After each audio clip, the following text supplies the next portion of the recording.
Orang-orang nanti akan datang akhirnya kepadaku dan aku akan mengatakan ini adalah milikku, ini milikku. Lalu beliau sujud. Lalu beliau mengatakan aku pun sujud di bawah arsy-Nya Allah. Dan Allah membukakan puji-pujian yang belum pernah diberikan kepada hamba-hambanya. Sampai terdengar suara Allah mengatakan, ya Muhammad, irfa' ra'sak washfa' tushfa'. Hai Muhammad, angkat kepalamu, berikan syafaat, kau akan diterima. Syafaat baru Nabi SAW berikan 2 syafaat. Syafaat yang umum, semua makhluk agar dihadiri oleh Allah SWT ke neraka atau ke surga. Termasuk hewan-hewan dan segala macam. Karena kata Nabi SAW, Allah pun akan mengadili 2 domba yang saling tanduk-menanduk di dunia. Kenapa ini menanduk, kenapa ini ditanduk. Kemudian syafaat khusus untuk orang-orang beriman. Nah.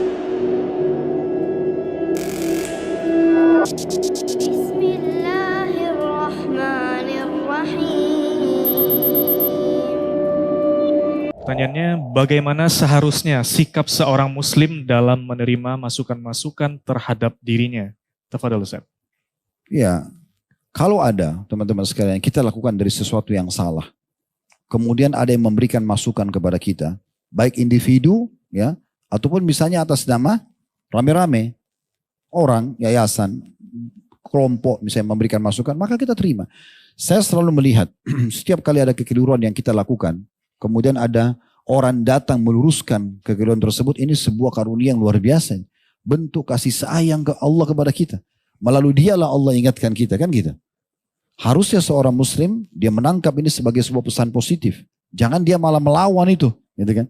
Malah menentang, malah seakan-akan, enggak, saya salah pun tetap saya lawan itu. Itu tidak boleh. Ya. Harusnya seorang muslim itu bijaksana, dewasa. Ya. Dan semua orang bisa buat salah. Kata Nabi SAW, kullu ibn Adam khata'un wa khairu khata'in tawwabun. Semua anak Adam pasti salah dan sebaik-baik yang salah adalah segera bertaubat.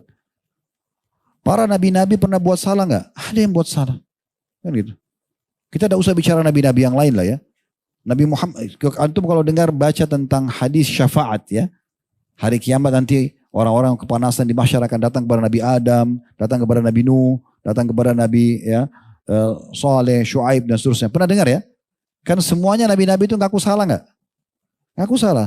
Saya pernah buat salah. Saya tidak berani, Allah murka hari ini, tidak pernah murka sebelumnya. Coba Nabi si fulan, coba Nabi, semua sebutin salahnya.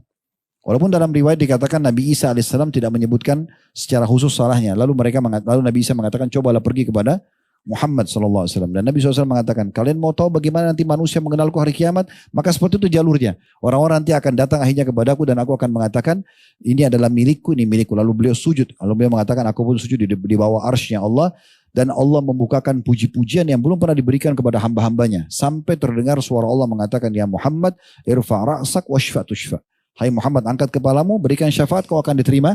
Syafaat baru Nabi SAW berikan 2 syafaat. Syafaat yang umum, semua makhluk agar dihadiri oleh Allah SWT ke neraka atau ke surga, termasuk hewan-hewan dan segala macam. Karena kata Nabi SAW, Allah pun akan mengadili 2 domba yang saling tanduk-menanduk di dunia. Kenapa ini menanduk, kenapa ini ditanduk. Kemudian syafaat khusus untuk orang-orang beriman. Nah, di sini teman-teman, Nabi SAW semua menyebutkan salahnya kan. Pertanyaan sederhana, apakah Nabi SAW juga pernah melakukan kekeliruan? Pernah. Nabi SAW melakukan kekeliruan, tapi Allah buat beliau maksum. Artinya kalau ada kekeliruan langsung diluruskan oleh Allah Subhanahu wa taala. Pernah dengar surat Tahrim? Ya, ayat pertamanya di mana Nabi SAW waktu beliau makan madu di rumah salah satu istrinya sallallahu alaihi wasallam, kemudian beliau ke rumah istri yang lain, istri lainnya cemburu. Lalu sepakatlah 2 orang istri beliau untuk mengatakan kalau Rasulullah datang ke rumah kita katakan mulutnya bau. Padahal Nabi cuma makan madu di rumah sana. Kemudian beliau masuklah ke rumah ini, lalu yang satu mengatakan mulut anda bau ya Rasulullah. Nabi bilang saya nggak makan apa kecuali madu. Datang ke rumah sebelah rupanya sudah sepakat nih. Yang satu juga mengatakan mulut anda bau ya Rasulullah. Nabi SAW tahu ada masalah ini, ada sesuatu. Beliau pergi ke pinggir kota Madinah duduk sambil merenung. Ada masalah apa sebenarnya? Lewat seorang sahabat mengatakan ya Rasulullah, kenapa anda sedih? Ada yang bisa saya bantu? Kata Nabi SAW, hari ini saya haramkan madu. Nabi bilang begitu. Madu halal gak? Halal. Nabi bilang, hari ini saya haramkan madu. Langsung di saat itu Jibril datang membawa ayat Allah Subhanahu wa taala surat Tahrim ayat 1. Ya ayuhan Nabi, hai Nabi, lima tuharim halallah. Kenapa kau berani mengharamkan apa yang telah Allah halalkan? Tabtaghi mardata azwajik, hanya untuk mencari ridho istri-istrimu. Maka ditegur Nabi SAW. Tapi tegurannya sebagai sebuah hukum, bukan aib untuk Nabi SAW gitu kan. Tapi Nabi melakukan itu. Terjadi. Bukan beliau sengaja. Kan gitu. Beliau pikir itu adalah sebuah solusi. Kan begitu. Kasus pernah dengar tawanan Badr. 70 tawanan Badar dari orang-orang kafir Quraisy. Itu waktu Nabi SAW kumpulin, maka Nabi bilang kepada para sahabat, kita apain nih orang-orang? Abu Bakar berkata, ya Rasulullah, kita punya hubungan kerabat sama mereka. Bagaimana kalau seandainya kita maafin saja? Udah selesai, siapa tahu mereka dapat hidayah. Mereka pikir kita baik gitu ya. Ada juga yang mengatakan sahabat, ya Rasulullah, minta aja tebusan. Karena orang-orang ini orang mampu dan mereka tawanan. Waktu itu memang tradisi orang kalau ada tawanan perang bisa ditebus dengan harta. Tapi waktu Nabi tanya Umar, dan waktu itu Nabi setuju dengan pendapat Abu Bakar sama sahabat, kita maafin atau kita ambil tebusan saja. Waktu itu Nabi SAW tanya Umar, Umar bagaimana pendapatmu? Ya Rasulullah, orang-orang ini keluar dari Mekah khusus untuk memerangi kita. Maka kalau saran saya, datangkan orang terdekat di antara mereka dengan saya, kerabat saya di sini, saya tebas lehernya. Datangkan yang terdekat sama Abu Bakar, suruh Abu Bakar tebas lehernya. Semua sahabat ini masing-masing bunuh kerabatnya. Karena ini orang-orang keluar kafir harbi, keluar berperang dengan senjata. Kalau bukan kita dibunuh, mereka akan terbunuh, kan begitu. Ini bukan orang kafir yang sedang aman, tidak mengganggu muslimin. Tidak, ini memang keluar untuk berperang. Tapi Nabi SAW tidak cenderung dengan pendapat Umar. Beliau cenderung dengan pendapat sahabat yang lain. Turun firman Allah SWT pada saat itu mengingatkan. Dan mendukung pendapatnya Umar bin Khattab. Harusnya dihukum mati mereka. Karena mereka ini keluar berperang, memerangi muslimin. Kebetulan aja mereka tertawan. Bukan orang menyerahkan diri, bukan. Memang dia sedang berperang. Cuma kalah duel, ya, ketangkaplah dia. Artinya kalau dia tidak dikalahkan, maka dia akan membunuh otomatis gitu. Ya. Dan sudah menjadi sejarah dalam sejarah peperangan muslimin dengan orang muslim, selalu tawanan-tawanan muslim dihormati, dilayani dengan baik. Karena kata Nabi SAW berbuat baik kepada para tawanan gitu kan. Tapi kalau mereka tidak ada seperti itu. Tawanan umat Islam habis dibantai, kan. Jangankan tawanan orang-orang sipil kayak sekarang di Palestina, mereka tidak peduli perempuan, laki-laki. Islam tidak ada, dilarang bunuh anak-anak, dilarang bunuh perempuan, gak boleh bunuh orang menyerah kan gitu. Tapi waktu itu Allah Subhanahu Wa Taala menegur Nabi SAW.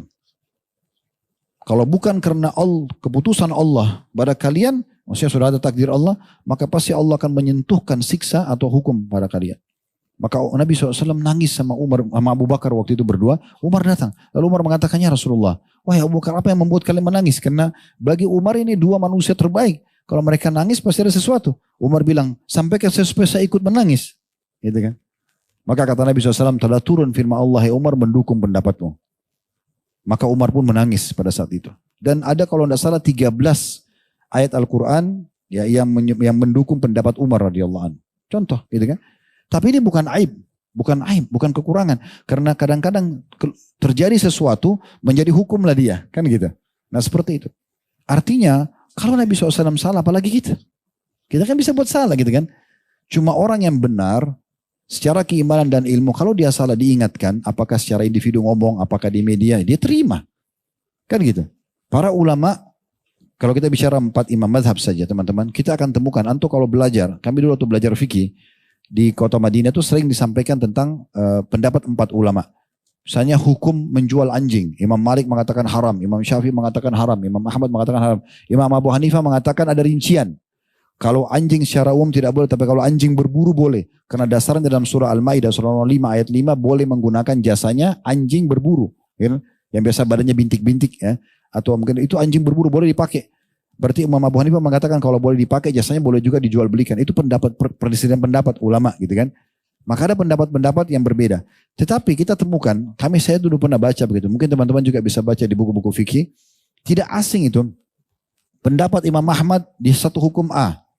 Kemudian keluar lagi pendapat selanjutnya. Yang pendapat kedua, ini pendapat lama, ini pendapat baru. Gitu ya. Qaul qadim, qaul jadid. Biasa begitu dalam bahasa fikihnya ya. Imam Syafi'i punya pendapat lama, ada pendapat baru. Imam Malik mengatakan pendapat lama, pendapat baru. Berarti kan mereka bisa berbeda. Bisa dulu salah atau menganggap itu sudah keliru, diperbaikin sekarang. Itu biasa saja. Sesuatu yang benar. Jadi kalau mau bijaksana, mau benar, apalagi mau lepas hisab hari kiamat, kita harus bisa menerima masukan. Walaupun dari orang yang lebih muda dari kita, walaupun misalnya dari istri, dari anak, biasa saja. Gitu kan? Kalau itu adalah kebenaran, benar itu lebih baik, lebih besar daripada segala sesuatunya. Kalau dia benar kita terima teman-teman sekalian. Ya. Dan ini saya lihat bentuk kasih sayang Allah Subhanahu Wa Taala kepada siapapun di antara kita yang kalau dia buat salah, ya kemudian dia diingatkan oleh orang lain dan yang peringatan ini benar, maka itu bentuk kasih sayang Allah. Sebelum nanti dia dihisab hari kiamat kan gitu. maka terima teman-teman. Berlapang dada untuk menerima masukan dari orang lain, maka itu akan sangat baik. Dan tidak ada mustahil manusia nggak bisa buat salah. Sudah kita kasih contoh tadi, kan gitu. Umar bin Khattab pernah menarik fatwanya, ya. Abu Hurairah pernah menarik fatwanya, banyak sekali. Ya, sahabat-sahabat juga yang menarik foto-foto mereka, karena tadinya mereka menyampaikan, setelah itu mereka meluruskan kembali, itu sudah umum, ya. Jadi kita coba berusaha lebih dewasa, lebih bijaksana. Kalau ada masukan kita anggap itu kayak sayang Allah, kita perbaiki. Kecuali kita benar, oke. Tidak masalah, kita bisa sampaikan argumentasi kita. Tapi kalau tidak, jangan teman-teman sekalian. Jangan bilang kepada anak, kamu kan anak kecil, kamu gak ngerti. Kamu istri kan saya suami, saya harus begini. Atau apalah, ya mungkin atasan dari bawahannya. Udahlah, kamu kan bawahan saya, gak usah saya dengarkan. Udah. Tetap kita terima masukan tersebut, insya Allah itu adalah hal yang baik. Banyak kisah berhubungan dengan masalah ini. Ada tokoh-tokoh tabi'in, mereka membaca ayat dalam taklimnya, kemudian keliru di akhirnya tentang sifat Allah. Ada satu Arab Badui datang meluruskan. Kalau dia lihat orang ini tidak ada simat, tidak ada tanda-tanda penuntut ilmu. Tapi dia bilang, bagaimana kau bisa tahu saya salah? Dia bilang, saya mengerti dari susunan firman Allah ini pasti tidak mungkin akhirnya begini akan akhirnya begitu. Setelah dicek Al-Quran memang betul orang itu. Kira-kira sesuatu. Dan dia menerima itu. Iyas Al-Muzani seorang tabi'in, dia bilang ada satu orang dulu di majelis saya. Dia tidak pernah bicara orang itu. 20 tahun saya pengajian, 20 tahun orang itu duduk dan tidak selalu dengar. Semua orang bertanya kecuali dia. Maka satu waktu saya tanya, kata Iyas Al-Muzani ini teman-teman, kalau antum belum kenal, ini kalau mau diberikan perumpamaan orang cerdasnya tabi'in, itu adalah Iyas Al-Muzani. Kalau orang cerdasnya sahabat banyak, tapi diantaranya diberikan contoh Amr bin As misalnya gitu kan. Tapi ini Iyas Al-Muzani luar biasa gitu, cerdas sekali sampai menjadi hakim karena cerdasnya. Yang jelas teman-teman sekalian, dia tanya orang itu, dia bilang, kenapa kamu selama ini di majelis ilmu diam saja? Saya ingin tanya. Maka orang itu mengatakan, kata Iyas, dia mengucapkan jawaban yang saya setelah itu selalu ucapkan menjadi sebuah kata mutiara dan hikmah di pengajian-pengajian saya. Dia mengatakan, saya dengarkan dengan kedua kuping saya, maka saya dapat manfaat. Dan saya diam, maka saya selamat. Artinya, kalau benar, saya terima. Kalau tidak benar, ya sudah. Ya, saya tolak saja.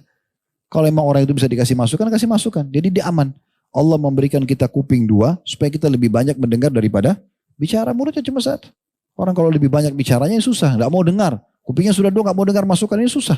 Gitu kan? Yang jadi repot, dan ini masalah besar nanti hari kiamat.